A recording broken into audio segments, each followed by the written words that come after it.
Hey guys, so this is just a short video to help you with some of your Delta Math work today. I just took some of the problems directly from Delta Math and just changed the numbers. Um, so if you want to jot down a little bit of notes on the side, that might be able to help you when you eventually get to doing these problems.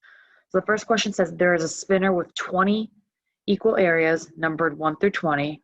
If the spinner is spun one time, what is the probability that the result is a multiple of 5 or a multiple of 4. So in class on Tuesday, we talked about how the OR case, right, or the union, that's just listing out all elements between both sets. You can pull this directly from your notes that we took. Okay, and then the AND case, or our intersection case, that's just what the two sets have in common.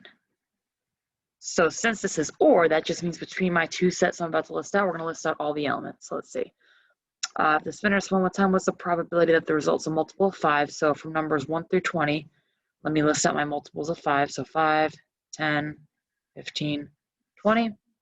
Or is a multiple of 2. So my multiples of 2 of 2, 4, 6, 8, 10, 12, 14, 16, 18, 20. So I'm going to list out all the elements between these two sets. I'm just not going to go ahead and repeat them.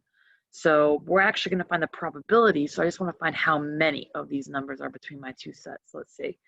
I have 1 is 2, 4. I'm just going to go in incremental order here. So 2, 4, 5, that's 3, 6, 8, 10. I already have 10 two times, so I have to count for it twice. 12, 14, 15, 16, 18, and 20. So how many numbers did I cross off? 1, 2, 3, 4, 5, 6, 7, 8, 9, 10, 11, 12.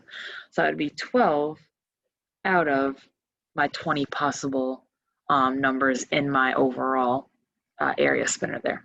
Okay, so just between my two sets, I just counted how many elements I had, and I just didn't count the repeating ones. Okay, kind of did it in a strange way. So if you weren't following, I'm just literally counting how many numbers I had and just not repeating the ones that were listed twice. Okay. All right, the next one you guys are going to see, it's kind of like a word problem, right? Kind of dealing with those two-way frequency tables, and that's going to help us solve it. Okay, so in a certain algebra class of 30 students, 14 play basketball, and then, so 30 students, 14 play basketball, and 9 of them play baseball, so I'll do BS for baseball. And there are 10 students who do neither. What is the probability that a student chosen randomly from the class plays both basketball and baseball? So if I go ahead and set up a two-way frequency table, all I'm going to do is compare basketball and no basketball for students, and then baseball and no baseball. Right, so kind of break it up like that, and you always know you have your totals at the bottom. So I'll kind of just add those.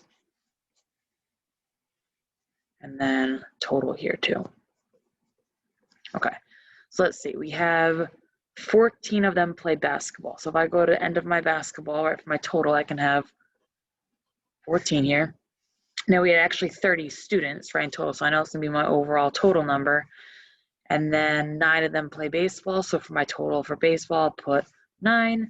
And there are 10 students who play neither. So no basketball, no baseball, that's gonna be 10 here. And I can go ahead and just fill in the rest of my table. So I know 14 plus 16 would give me 30. I know, what else? 9 plus 21 would give me the 30 here. And let's see, for baseball but no basketball, I can do 16 minus 10, which is 6. And then how am I going to figure, oh, here, so let's see. I can do what plus 6 gives me my total of 9 here. So I should have 3 baseball, and then 21 minus 10 gives me 11. And I can double check those numbers. 3 plus 11 is 14. 6 plus 10 is 16. And then 9 plus 21 is 30 there. Okay, so you just have to go ahead and create your own two-way frequency table and then fill in the information to figure out. Well, actually, we didn't answer the question yet. So I made my two-way frequency table. Now it's saying, what is the probability that a student chosen randomly from the class plays both basketball and baseball? So same idea here, guys, right? With the whole, the and, that's just what they have in common. So basketball and baseball, right? I'm going to go to my basketball and baseball, and what they overlap in between those rows and columns, right, is this box here where it says 3.